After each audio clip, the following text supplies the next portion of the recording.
Sveicināti! Šitas būs vēl viens video par to, kā glābsim orhidejas.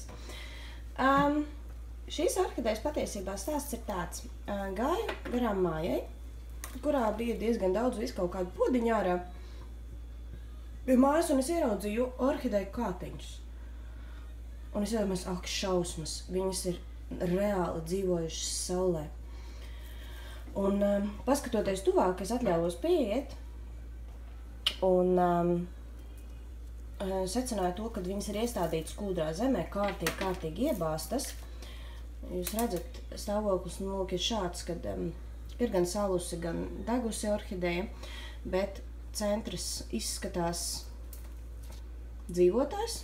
Izskatās, ka jauna lapa nāks ārā. Protams, ir kokosa tas gabals, zeme vēl apkārt.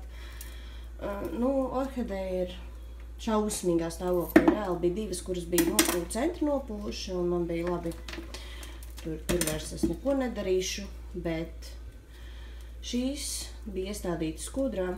Izskatās, ka viņas pārāk ilgi tur nebija sēdējušas, līdz ar to vēl kaut kādas dzīvības pazīmes, un izskatās, ka centrs nav izpūvis. Līdz ar to lūk tā. Ko es izdarīju, tāpēc, ka es nevarēju paiet garām, un man vienkārši sirds neļāva. Lūk, šī ir otra, kā lapa nodeg un sāk pūt. Šīs orhidejas es pieklauvēju pie durvīm. Saimnieks bija ļoti pārsteigts. Saimnieks bija tāds 50 gadus, 60 gadus vecs kungs, kurš bija pārsteigts. Viņš labprāt gribēja apskatīt manu orhideju kolekciju un bija sajūsmā, un es viņam izstāstīju diezgan ātri, kā par šīm orhidejām rūpēties pareizi, ka viņas zemē tomēr nav jāstāda, ka viņas nav jānes tiešā saulē, ka viņas nav jāstāja augstumā, un ka viņas var dzīvot mūžīgi un var ziedēt jums mūžīgi. Un viņš bija ļoti apmierināts, viņš bija sajūsmā, kad es viņam parādīju savu kolekciju, es viņam pastāstīju par orhidejām. Jo es viņam no sākuma piedāvāju iemainīt šīs divas orhidejas pret vienu manu orhideju, kas ir ar ziedu kātu. Viņš man beigās teica, nē, ka viņš negrib iemainīt, viņš redz, ka orhideja būs labās rokās, un lai vienkārši es priecājos par orhideju. Un viņš teica vienkārši, lai es par viņām priecājos, lai es viņus mēģinu atdzīvināt, un pateicās par informāciju, jo viņš par orhidejām nezināja neko. Un bija pārsteigts, ka cilvēki patiesībā kolekcionē orhidejas, un viņiem tas liekas interesanti. Ar ko es sākšu? Es sākšu ar to, kad es viņus notīrīšu, un es nogriezīšu ziedkātus. Ziedkātus es griezīšu apmēram šeit, jo man ir ļoti uzmanīgi jābūt ar šīm orhidejām, tāpēc, ka viņas jau ir tik daudz pārcietušas, es nevaru ļoti tuvu griezt, kā tik es nesabojāju pašu centru, kas izskatās, ka tur nav pūves. Izskatās, un šī izskatās, ka dzēni mēģinās dzīt jaunu lapu, tur ir vienkārši kūdra vidū, bet, es skatīšos, es mēģināšu, es notīrīšu, un tad jau skatīsimies tālāk. Tātad orhidejas es esmu notīrījusi. Es redzēju sakņu sistēmu, kaut kas jau tur tomēr vēl ir palicis. Visvairāk man satrauc, kas būs orhidejām centrā. Tas, ka tur lapas ir apdegušas, tas tā. Es ļoti ceru, ka centri ir dzīvi. Tā ir viena. Šī ir mazā orhideja, kur arī es ļoti ceru, ka centram viss ir kārtībā. Viņai viena lapa aizgāja vispār bojā, tā nokrita. Un es to ziedu kātu griezu diezgan augstu, tāpēc, ka man bija bail viņu salauzt, ielaust, jo tā orhideja tiešām viņa tēt ir uz pēdējās dzīvības. Viņa dzīvība tiešām karājās pašām māta galiņiem. Un tas, ko es tagad izdarīšu, es viņas kārtīgi nopūtīšu ar ūdeņraģu pārskābi 3%.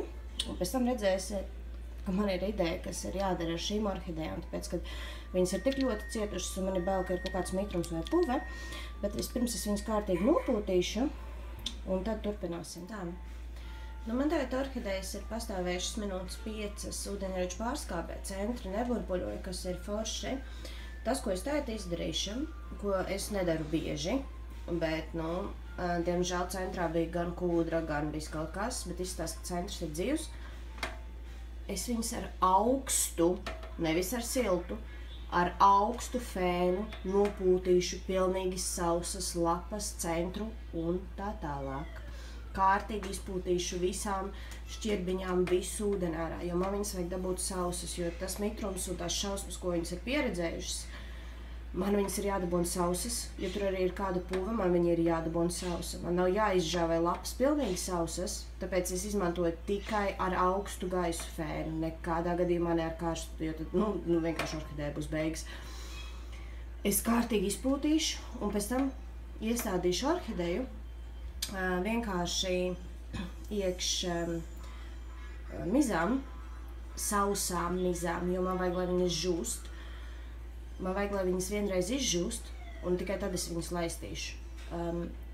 Kārtīgi, lai viņas izžūst, sāk elpot, sāk fotosintezēt atkal, jo viņas ir bijušas kūdrā, viņām ir bijušas kūdra uz galvas, viņas ir bijušas lietū, slapjumā, viss ir apdedzis.